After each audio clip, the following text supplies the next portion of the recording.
Bismillahirrahmanirrahim.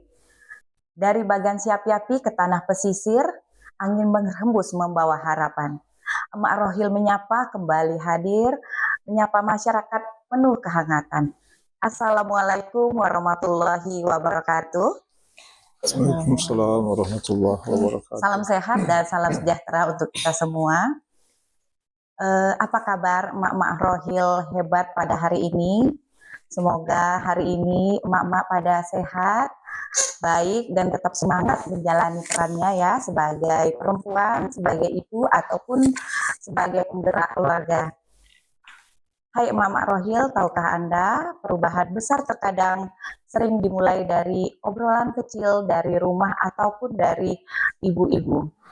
Dan pada hari ini kita bersyukur sekali dan bahagia ada sebuah ruang obrolan yang inspiratif untuk kita berbagi ilmu, berbagi informasi, dan menjalin silaturahmi untuk kita semua, khususnya bagi perempuan, emak-emak, dan kader PKK yang dikemas dalam sebuah program inovasi dari tim penggerak PKK Kabupaten Rokan Hilir yang bekerja sama dengan 3 OPD yaitu Dinas DP2 KBP3A, Kominfotiks, dan PMK yang dalam program podcast Emak Rohil Menyapa, di mana Emak Rohil Menyapa ini merupakan singkatan dari edukasi masa kini untuk keluarga Rokan Hilir Menyapa. Baiklah, izinkan saya sedikit memperkenalkan diri. Saya Dr. Gigi Rina Kemalasari.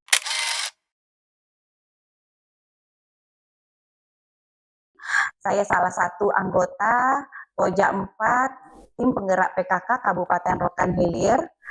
Saya juga bekerja sebagai pegawai pemerintah atau ASN di Puskesmas Bagan Siapi-Api Rokan Hilir. Insya Allah lebih kurang dari 1 jam ini kita akan menemani emak-emak semua dalam acara podcast Emak Rohil Menyapa yang dilaksanakan secara online dan nantinya akan ditayangkan di YouTube Kominfo Rohil. Baiklah, selamat datang kami ucapkan di episode 5 podcast Emak-emak Rohil Menyapa yang mengangkat tema kali ini yaitu mengenai PKK bergerak, Posyandu hebat. Kami merasa sangat terhormat dan beruntung karena akan mendapatkan arahan dan pencerahan dari Dinas Kesehatan dan Dinas PMK. Selamat datang Ibu Titi Suryati SKM dan Bapak Haji Hasbullah SAG. Terima kasih. Mungkin bisa sedikit memperkenalkan diri ya Ibu. Oke, baik. Perkenalkan, nama saya Titi Suryati.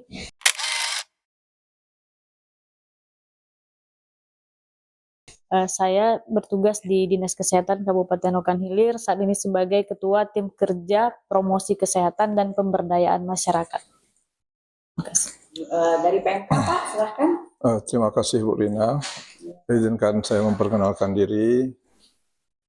Saya Haji Hasbullah.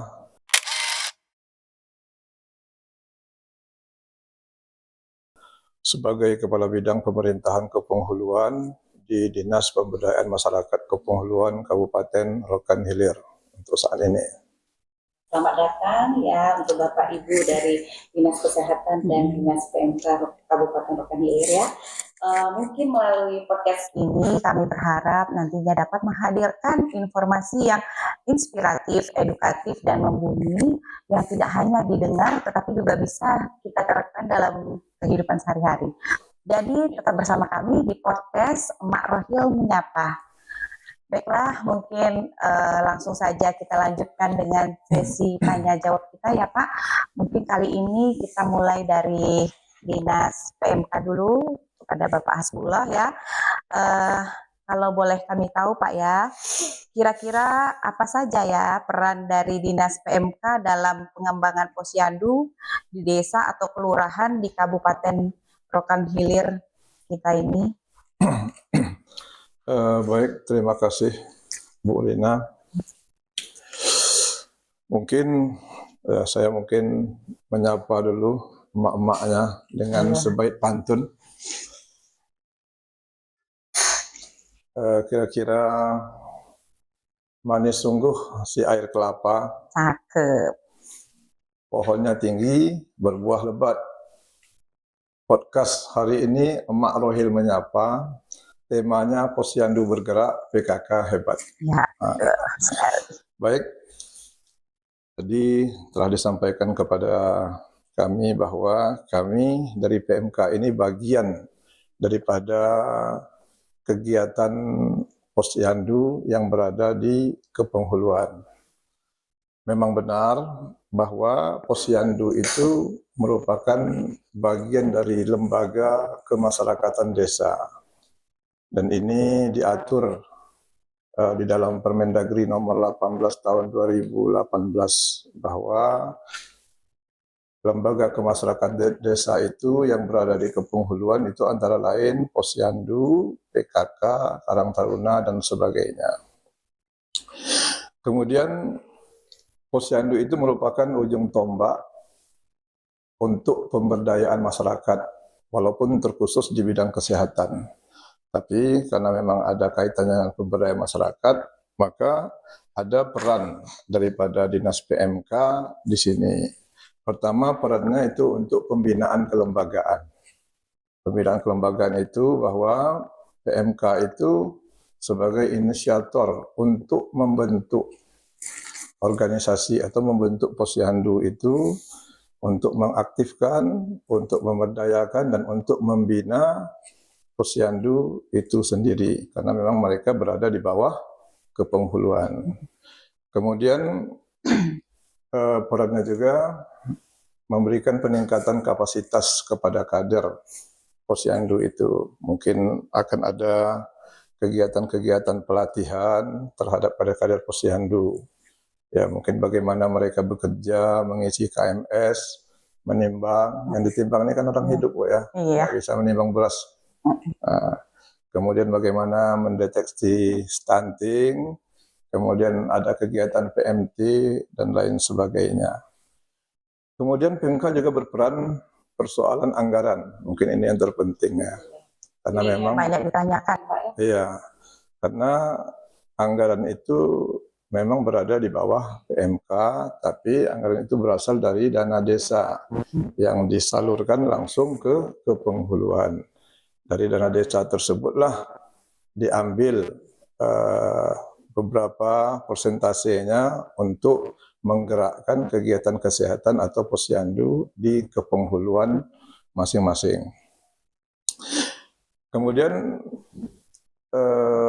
juga peran daripada PMK ini terkait dengan sarana dan prasarana Posyandu itu sendiri. Namun kalau untuk sarana prasarana ini mungkin PMK tidak bisa langsung, hanya mungkin sekedar memasukkan kepada usulan musrengbang sehingga bisa dilaksanakan oleh OPD yang berkaitan. Ya, kira-kira mungkin begitulah peran daripada PMK untuk Posyandu ini. Ya, dari penjelasan Bapak tadi memang banyak ya peran PMK terhadap Posyandu di masyarakat kita, ya kan? Mudah-mudahan nanti kita semua, baik dari Posyandu, dari kelurahan, dari desa, dan dari dinas terkait lainnya juga dapat bekerja sama untuk memajukan Posyandu yang ada di kabupaten kita ini, ya. Kira-kira Pak, mengapa sinergi PKK kita, Posyandu, pemerintah desa atau kelurahan ini sangat penting menurut Bapak? Untuk suksesnya sebuah program tentu harus ada sinergi, karena Posyandu ini kan tidak bisa dijalankan oleh satu lembaga. Seperti ini kan ada 3 lembaga, mungkin lembaga pemberdayaan masyarakat Kepenghuluan, lembaga PKK-nya sendiri, atau lembaga Posyandu-nya sendiri. Dan itu harus bersinergi, dan ini merupakan sebuah kunci untuk berhasilnya kegiatan, walaupun tugasnya berbeda. perannya kan berbeda ini Bu, tapi tujuannya sama, yakni keluarga. Posyandu itu kan tujuannya ujungnya kan keluarga, Iya, tapi untuk perannya keluarga. berbeda. Ya, seperti kita lihat, kalau PMK itu kan eh, perannya regulasi. Nah, mereka membentuk, mereka yang meng-SK-kan, mereka yang memberdayakan, itu PMK. Sementara kekuatannya nanti dari regulasi itu, PMK sebagai inisiator nanti bisa menciptakan peraturan desa. Nah, jadi dari peraturan desa ini yang paling penting, karena ketika ada peraturan desa, desa bisa membuat aturan bahwa dari penggunaan dana desa itu berapa persen yang harus diberikan ke posyandu. Jadi semuanya dibalikan ke desa gitu Iya, ya Pak ya? melalui peraturan desa tadi Bu. Iya. Bahkan bisa juga nanti desa itu menetapkan berapa insentif untuk kader posyandu Kader, tersebut. iya. Nah, itu dari segi kekuatan dari PMK ke bawahnya. Nah, jadi bagaimana pula dengan sinergi PKK? PKK itu kan perannya menggerakkan masyarakat. Iya. Menggerakkan masyarakat, dari masyarakat, oleh masyarakat, untuk masyarakat. Nah, kekuatannya di mana? Kekuatannya inilah dia tadi, emak-emak tadi. Iya. Nah, emak-emak yang menyapa, emak-emak yang sampai ke dasawisma. Nah, sehingga bisa data itu valid sampai ke posyandu. Bagaimana dengan lembaga posyandu? Posyandu itu sebagaimana kita maklumi, peran daripada posyandu itu memberikan pelayanan kesehatan tingkat dasar. Sehingga nanti kekuatan daripada posyandu itu ada data yang valid untuk bisa kita jadi pedoman. Nah, makanya sinergi ini harus bisa berhasil, bisa sejalan, sehingga baru nanti posyandu itu bisa bergerak dan PKK-nya hebat.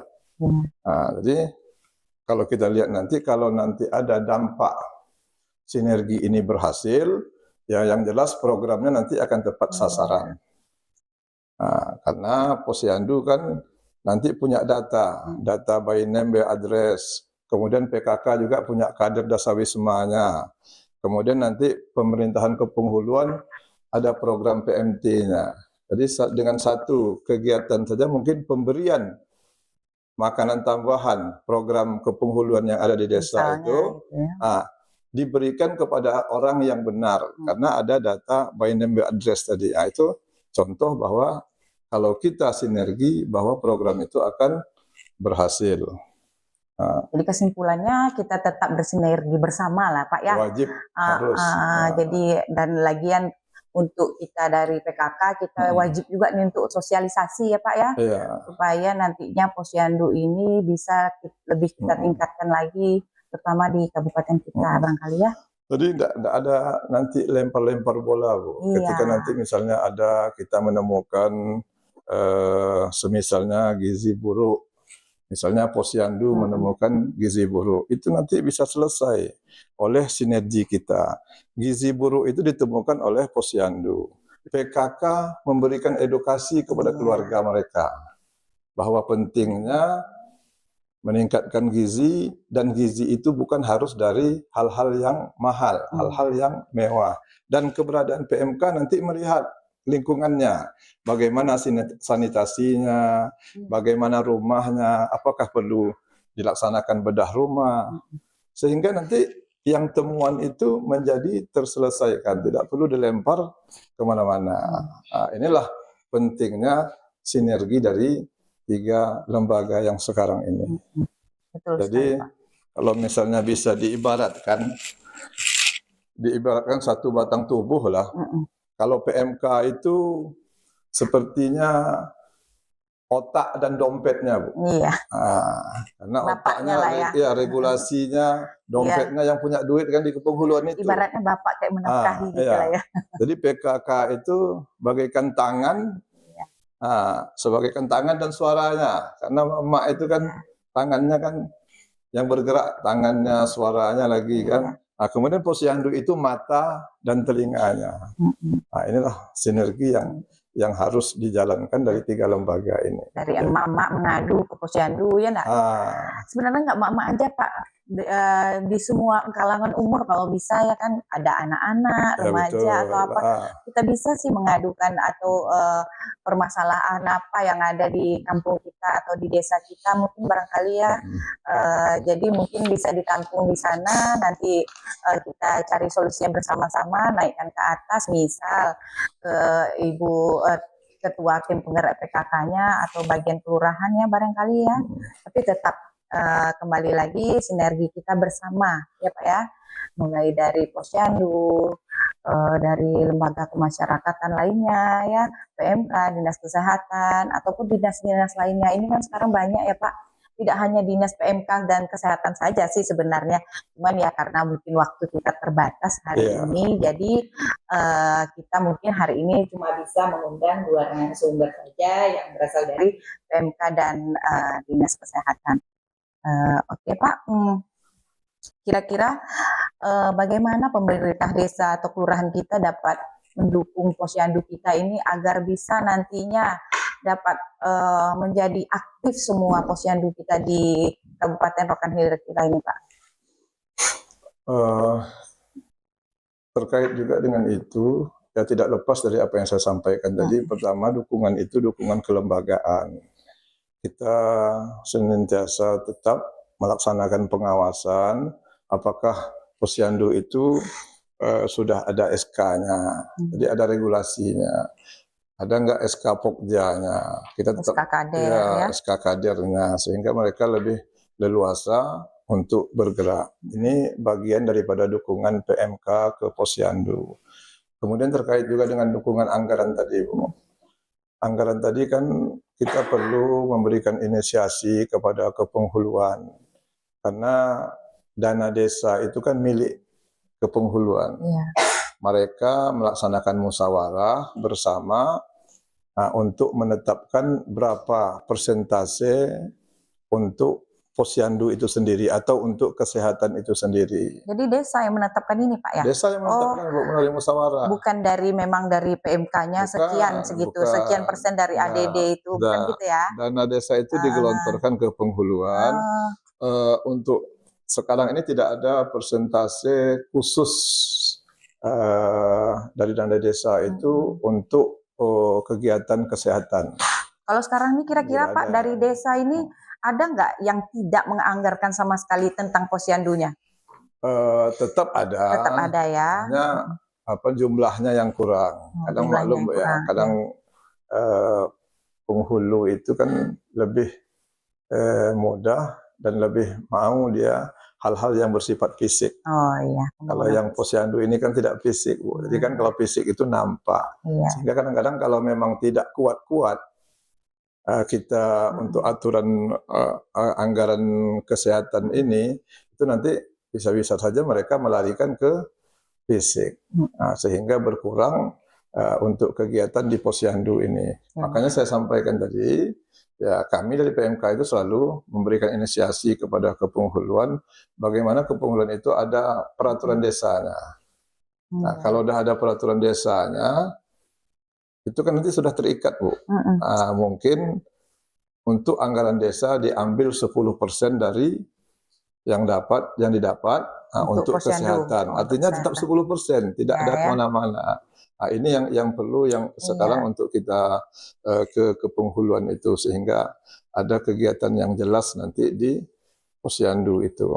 Kadang-kadang mungkin kan Pak, kayak pemilihan penghulu gitu kan, ada yang masih baru, mungkin masih belum ngerti ya, nanti mungkin dibantu dari PMK untuk diarahkan saja, barangkali ya Pak ya.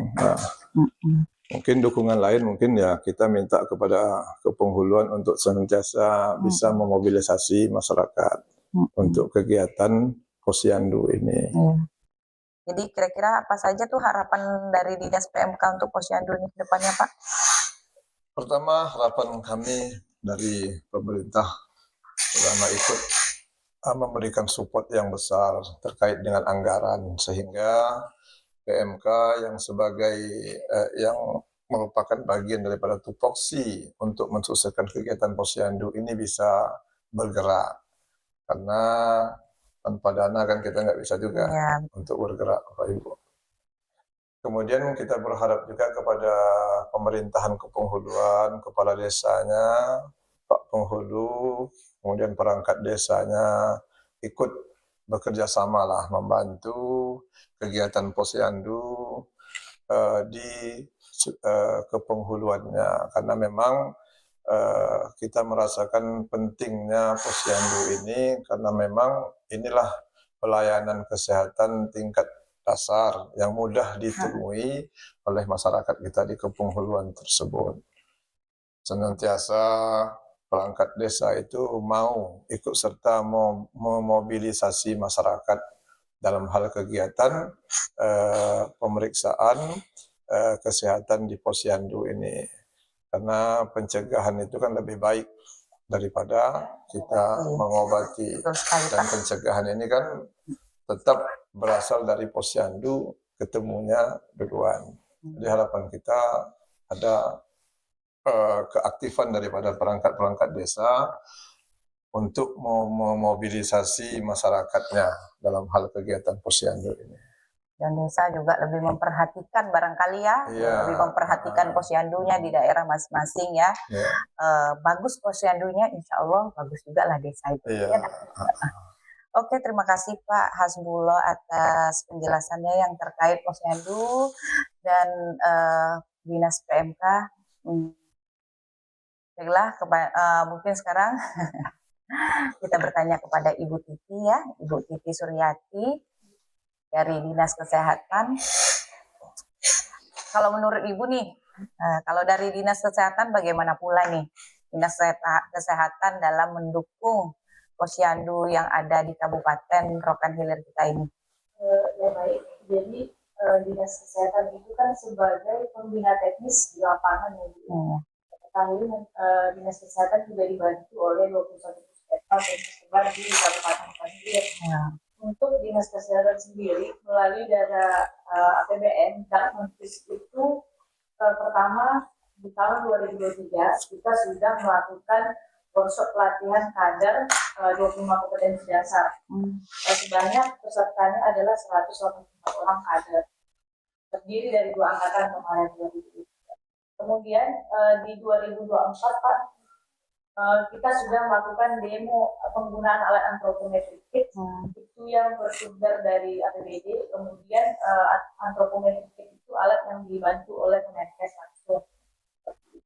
Kemudian antropometrik itu alat apa ya Bu? Alat pengukuran tinggi badan, dan berat badan bayi dan balita di posyandu. Timbangan lah. Iya, iya kan kita kan nama medis kita kadang-kadang kan masyarakat kurang mengerti. Ya hanya timbangan Bu ya. Iya, padahal coba susah-susah namanya antropometrik ya. Bahasa kitanya timbangan ya, ukur tinggi badan, timbangan. Kemudian di tahun 2025 kemarin juga kita ada melakukan pelatihan keterampilan dasar kader juga melalui hybrid ya sistemnya, Zoom dan prakteknya di lapangan. Itu cuma dapat 2 lokasi di Puskesmas Balentina, kemudian di Puskesmas Panakuti Tanjung Melawan. Apa tuh Bu? Pelatihan keterampilan dasar kader. Oh iya. Jadi sistemnya itu hybrid. Hybrid itu seperti apa? Zoom. Ya Zoom, ibu-ibu kader itu kita dikumpulkan dalam satu wadah Zoom. Kemudian ada praktiknya kita langsung ke lapangan. Kemudian di tahun 2025 juga kita sudah melaksanakan gerakan posyandu aktif kemarin di Kelurahan Bagan Timur dan Padat Aman. Itu dari Dinas Kesehatan sebagai pembina teknis di lapangan dan dibantu Puskesmas juga melakukan pembinaan juga langsung kepada kader-kader posyandu tersebut. Di tahun 2026 ini kita mendapatkan anggaran dari Dakmenpis itu berupa orientasi pelatihan tenaga kesehatan di bidang kesehatan posyandu khususnya bidang kesehatan. Sudah dilaksanakan tuh? Belum. Ini siap-siap lah ini nakes ya. Nakes ya. Alhamdulillah. Keterampilan kader dari Dinas Kesehatan. Oh iya. banyak juga ya ternyata sebenarnya keterkaitan Dinas Kesehatan terhadap Posyandu di kabupaten kita ini ya. Yes. Ini kemudian saya ada nih selentingan juga mendengar namanya Posyandu ILP. Posyandu ILP ini seperti apa Bu ya? Iya, jadi begini Bu. ILP ini apa dulu nih pengertiannya? Kepanjangannya apa nih? Integrasi layanan primer. Oh, integrasi layanan primer. Jadi pemerintah pusat melalui Kementerian Kesehatan itu menggulirkan transformasi di bidang kesehatan. Jadi ada setidaknya 6 pilar yang ditransformasi oleh Kementerian Kesehatan. Yang pertama adalah pelayanan kesehatan dasar atau primer, kemudian transformasi pelayanan rujukan, transformasi sistem ketahanan kesehatan, kemudian transformasi sistem pembiayaan, transformasi sumber daya manusia kesehatannya, dan yang terakhir adalah teknologi kesehatan transformasinya. Nah, integrasi layanan primer ini atau ILP kita sebut itu berada di integrasi transformasi pelayanan kesehatan primer. Nah, yang primer itu terdiri dari 3 sebenarnya, di puskesmas, pustu, dan posyandu. Jadi Terendah Posyandu ya. Posyandu ya. Jadi berdasarkan keputusan Menteri Kesehatan itu nomor hukum 0107/2015 tahun 2023 itu tentang petunjuk penggunaan ILP. Tadi sudah disampaikan bahwa posyandu yang memperkasanya adalah desa ya Pak, atau kelurahan gitu, yang ditetapkan melalui peraturan desa atau bupati atau wali kota itu bisa. Jadi sebenarnya ILP ini pengembangan dari posyandu konvensional yang menggabungkan berbagai layanan kesehatan dasar itu dalam satu tempat dan waktu. Tujuannya apa jelas? Untuk mendekatkan layanan kesehatan itu ke masyarakat. Langsung ke masyarakat ya. Masyarakat. Yang bersifat promotif, preventif, kuratif, dan rehabilitatif. Jadi rehabilitasi atau pengobatan bisa juga? Bisa juga di sana. Jadi perbedaan yang mencolok itu kalau posyandu biasa yang dulu Pak. Ya. Kan dulu kan meja-meja, kalau sekarang namanya 5 langkah. Oh, 5 langkah, Ya. tidak 5 meja lagi ya. Yang mendasar itu adalah kalau posyandu yang biasa itu terbatas layanannya hanya 3. Ibu hamil, bayi, dan balita. Ya, betul. Tetapi yang posyandu ILP ini itu sudah melayani 5 siklus hidup. Mulai dari apa itu siklus hidup? Seperti yang Ibu tadi sampaikan, bisa nggak posyandu itu di dasar ini ada keluhan anak, usia remaja dan sebagainya, bisa ya sedikit tadi. Kita singgung sedikit ya. Jadi sudah bisa Bu. Jadi sasaran 5 siklus hidup itu adalah bumil dan menyusui ya. Ya. Itu nanti dilakukan pemeriksaan pas bumil. Kemudian pemenuhan gizi ibu hamil juga di sana bisa. Kemudian yang kedua siklus hidupnya itu adalah bayi dan balita. Nah, seperti biasa, imunisasi, pemantauan tumbuh kembangnya secara berkala. Gitu. Kemudian dikasih vitamin usia anak sekolah dan remaja. Di sana dilakukan screening kesehatan, imunisasi lanjutan, dan konseling gizi. Jadi adik-adik sekolah misalnya mau ke posyandu boleh untuk konsultasi masalah gizi atau masalah kesehatan lainnya. Kemudian yang keempat adalah usia dewasa. Nah, ini dilakukan screening penyakit tidak menular, Pak, ya, atau PTM. Itu terkait dengan hipertensi, obesitas, itu bisa di sana dilakukan screening. Iya. Apakah nanti karena remaja sekarang nih banyak juga nih kasus ya. Ada yang diabetes, hipertensi ya. Padahal umurnya mungkin masih baru kayaknya. Yang terakhir adalah lansia. Jadi nenek-nenek Pak, lanjut usia itu boleh juga di posyandu. Pemeriksaan kesehatan rutin, kemudian kan deteksi dini demensia, bahasa kerennya itu pikun ya. Kemudian pencegahan jatuh. Nah, itu informasi terkait dengan integrasi layanan primer itu. Sama nggak Bu, ILP itu sama nggak dengan yang 6 SPM itu? Oh ya, beda lagi Pak. Beda ya. SPM itu lebih ke bidang ya. 6 OPD yang terkait. Oh, jadi gitu ya. untuk dinas kesehatan ini fokusnya di bidang kesehatannya. Nah, yang 5 lagi itu ada Perkim, Dinsos, Satpol PP juga ya, kemudian PUTR, satu lagi Disdik Pak. Nah, seperti itu. Jadi posyandu itu nggak main-main, Bu ya. Iya. Ini bukan kalau dulu diistilahkan hanya sekedar Hanya untuk anak-anak menimbang cari makan bubur. Tapi kalau Kalau udah waktu kita kecil-kecil ya kan. kalau udah Cari. 6 SPM-nya salah-salah udah jadi camat ini posyandu. Iyalah. Dia menentukan semua kan. Iya, jadi lebih ke ini Pak, masyarakat itu dapat misalkan ada KDRT, jangan sampai tetangga sebelah nggak tahu, kan ujuk-ujuk Laporkan ya. belum Iya. baru tahu. Nah itu fungsinya 6 SPM itu Pak, jadi dia menjangkau lapisan terbawah. Jadi kalau misalnya memang ILP ini tadi layanan primer, integrasi layanan primer ini memang di semua aspek kehidupan, nggak bisa lagi dong ya kalau posyandu ini bukanya cuma 1 kali sebulan ya kan. Rata-rata posyandu di kabupaten kita ini kan ada yang bukanya ada sih, ada juga yang sebulan itu beberapa kali ya kan. Kita harapkan juga lah jangan sampai hanya 1 bulan sekali posyandu ini dibuka ya, lebih aktif lagi mudah-mudahan nanti ya. Karena kalau memang benar itu integrasi layanan primer ya kan, kalau untuk segala aspek kehidupan mulai dari ibu hamil sampai lansia ya, bisa dijadikan unit pengaduan barangkali juga ya bagi masyarakat. Sebaiknya kita harapkan posyandu ini mungkin Bu ya dibuka setiap hari ya. Ataupun ada perwakilannya, misalnya pengenalan kader. Nah misalnya kalau ada kader ini sudah dikenal sama masyarakat, mungkin melalui kader bisa masyarakat ya Bu mengadukan apa permasalahannya di desa atau kelurahan mereka barangkali ya. Kemudian kalau dari Dinas Kesehatan itu kira-kira Bu, program kesehatan apa saja yang menjadi prioritas di posyandu ini? Seperti yang kami sebutkan tadi, bahwasanya sekarang itu posyandu wajib di ILP. Ya. Posyandu ILP itu artinya melayani semua prosedur. Tetapi kendala di lapangan kan banyak ketemu ya Pak. Pertama tadi sudah disebutkan bahwasanya bangunan, sarana dan prasarana itu sangat mendukung untuk pelaksanaan ILP itu. Jadi kami dari Dinas Kesehatan tetap menyampaikan bahwasanya kita semua sebanyak 569 posyandu itu harus di ILP. Itu program prioritas untuk saat ini dari Dinas Kesehatan.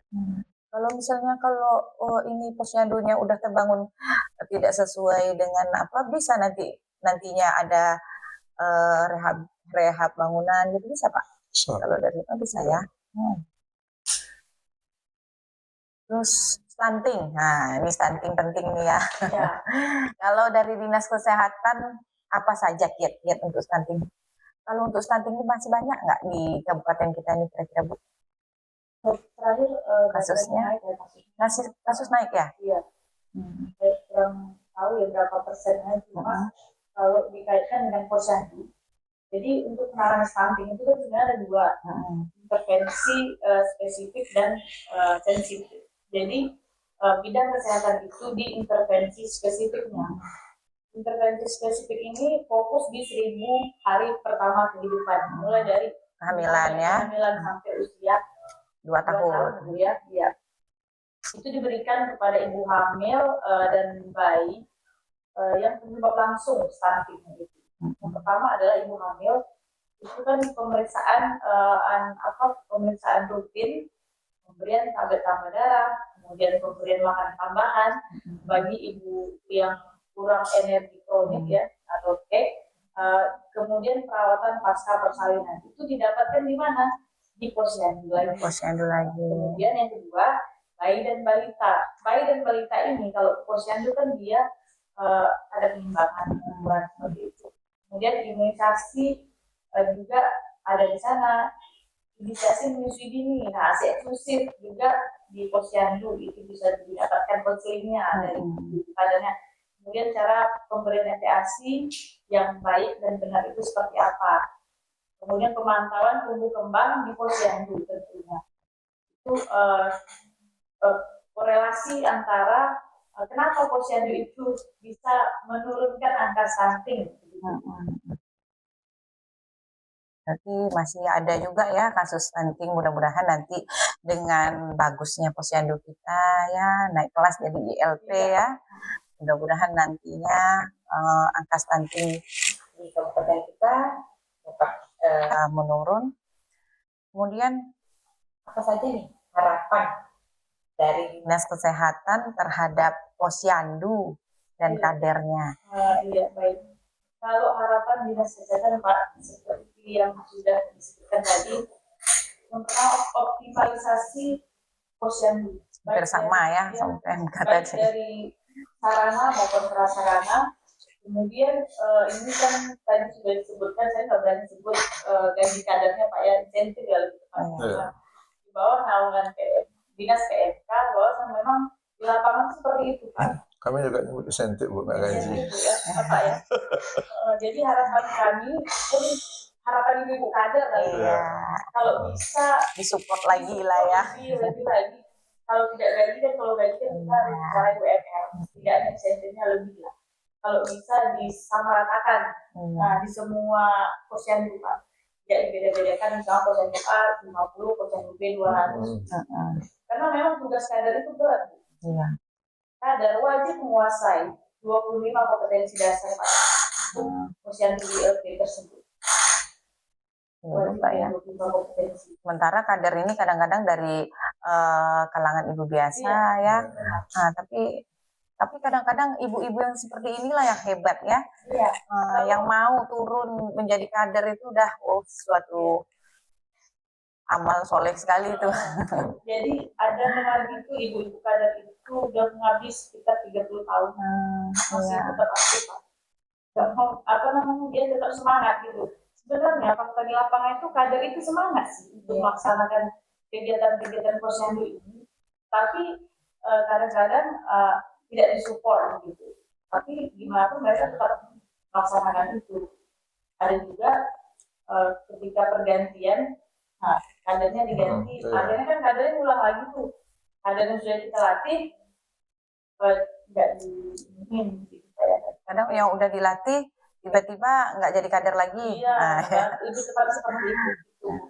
Sebenarnya menurut peraturannya itu, kader itu kan di SK-kan oleh desa ya Pak. Itu paling cepat 5 tahun. Kalau dia pindah gimana tuh Pak? Pindah rumah mana atau keluar kota gitu kan? Jadi kadernya digantikan gitu ya? Digantikan boleh. Atau di SK-kan ulang gitu ya? Itu harapan dari kami pasti Pak. Karena ya memang kader inilah yang ujung tombak ya. Ujung tombak dari posyandu itu setahu saya ya kader inilah. Karena dari dia kita dapat data awalnya ya kan, dapat data juga, kemudian dapat kita bekerja sama ya kan. Nantinya dia mungkin kalau misalnya ada anak yang stunting atau kurang gizi, dia juga yang jemput bola atau dia juga yang kasih makan tambahan, mungkin barangkali seperti itu Bu ya. Iya, jadi tugas kader tuh banyak sebenarnya. Mulai sebelum H-1 buka, pas hari buka dan H+1. Jadi kalau misalkan sekarang ya Pak, posyandu itu kalau misalkan sasarannya ya, kami bilang sasaran itu tidak datang pada bulan ini, ada jemput bola ke rumah. Nah, saya pengen membiaya itu gitu. Tapi kalau dari puskesmas sebenarnya ada, tapi tidak semua kader dapat gitu, dibatasi.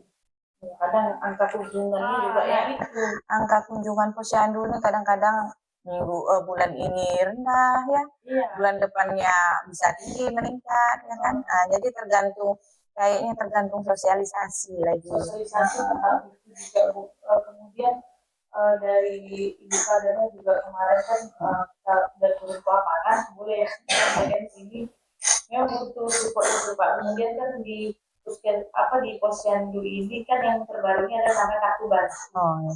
Ya, kartu bantu itu yang memperbanyak sebenarnya harusnya desa atau kelurahan, bukan dari apa fungsi kartu bantu ini Bu? Kartu bantu itu tadi untuk kayak seperti biodata ya, pengisian pengukuran itu ada indikatornya buat warna aja. Misalkan apa itu nggak boleh difotokopi Pak. Jadi tinggal di posyandu tuh gitu ya. Tinggal posyandu. Jadi kayak sekarang itu posyandu sebenarnya kalau sudah IOP itu kayak rekam medis.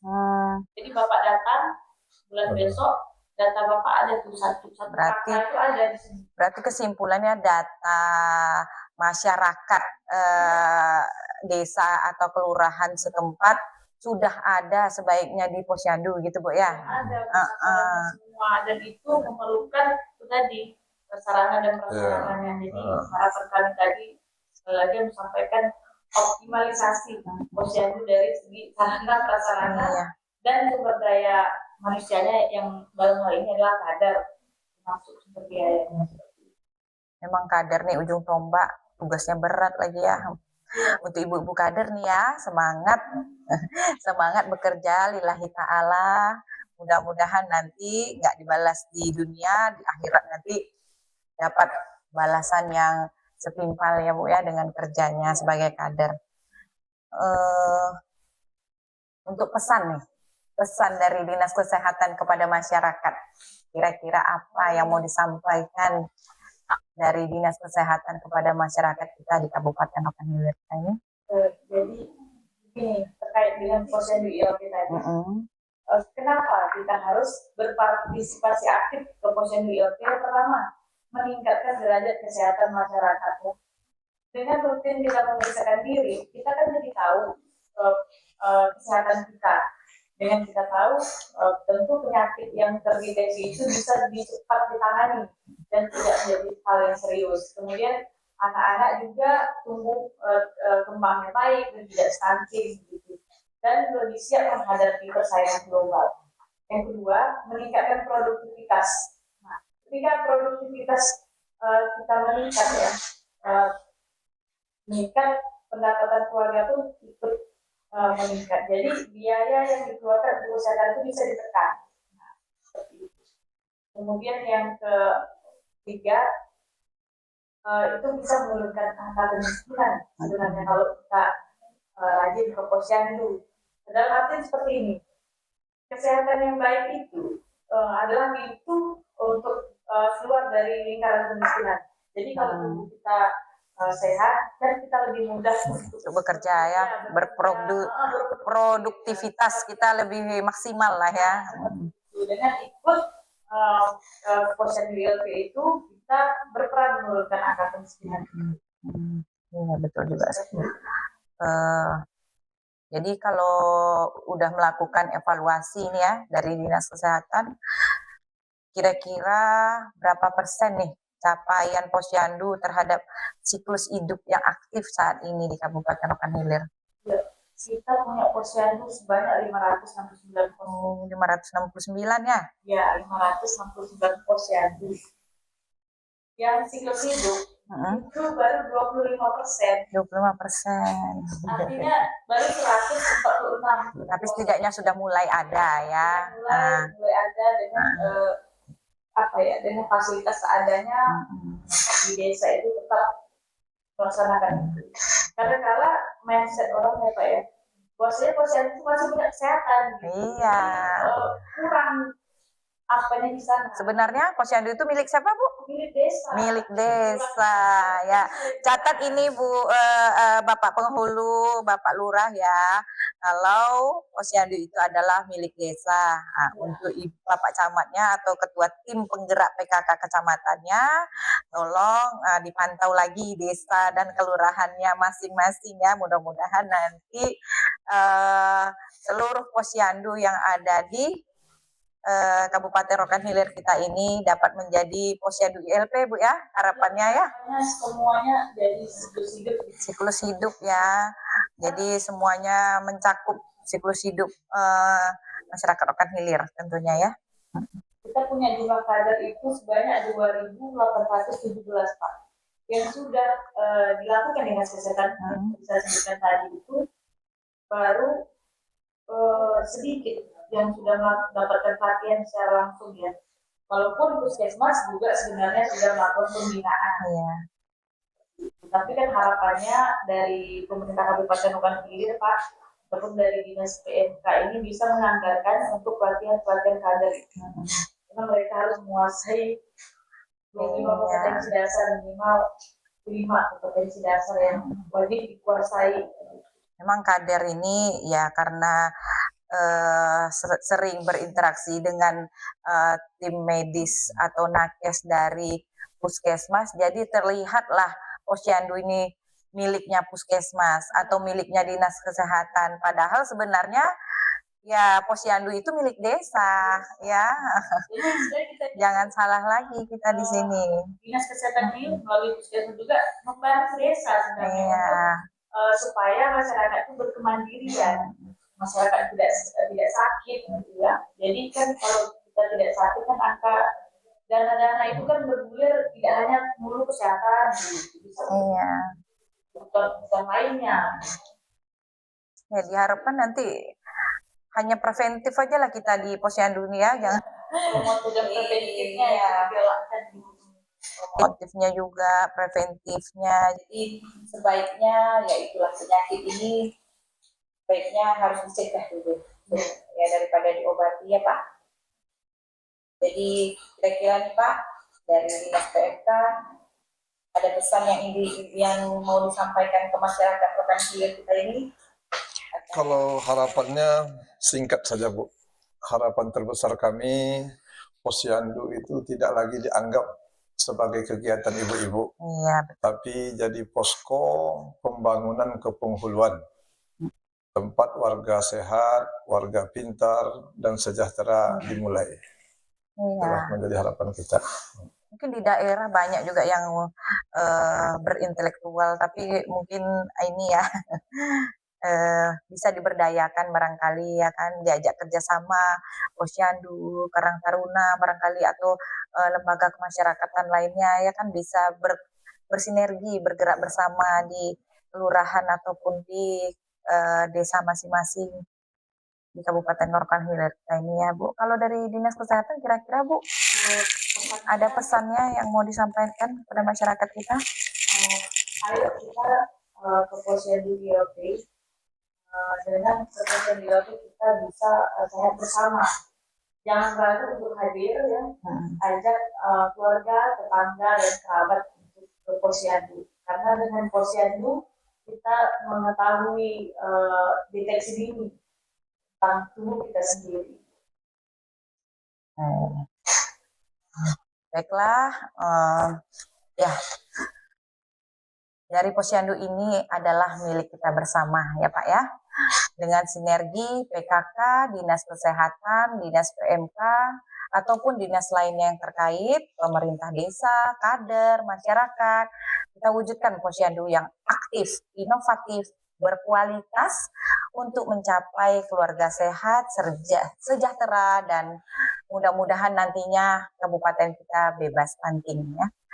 Baiklah Sobat Mak Rohil, tak terasa ya kita sudah berada di penghujung acara podcast Mak Rohil Menyapa. Terima kasih yang sebesar-besarnya kami sampaikan kepada Ibu dan Bapak narasumber dari Dinas Kesehatan dan Dinas PMK Kabupaten Rokan Hilir. Mudah-mudahan nantinya ke depannya selalu mensupport posyandu dan juga program-program PKK lainnya yang ada di Kabupaten Rokan Hilir tentunya. Terima kasih atas waktu, pemikiran, dan materi yang sangat inspiratif dan tentunya membuka wawasan kita semua tentang posyandu ya. Tak lupa pula kami ucapkan terima kasih kepada Dinas P2 KBP 3K, Dinas P2 KBP 3A dan Kominfotix atas support dan kerjasamanya dalam penyelenggaraan podcast Emak Rohil Menyapa ini.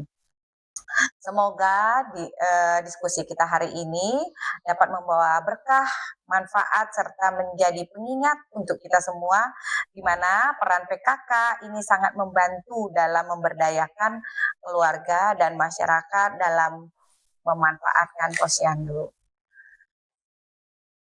Baiklah, berikutnya tetap ikuti ya podcast Emak Rohil Menyapa yang insya Allah akan terus hadir sebagai ruang inspirasi, edukasi, dan silaturahmi karena masih banyak inspirasi, informasi, dan cerita menarik lainnya yang akan dihadirkan untuk Anda.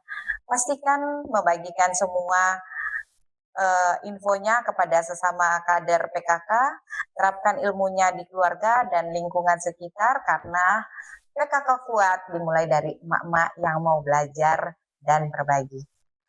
PKK bergerak, Posyandu hebat. Bersama masyarakat, mari kita wujudkan Indonesia hebat, sehat, dan kuat. Terima kasih, senang bisa berbagi pada kesempatan hari ini.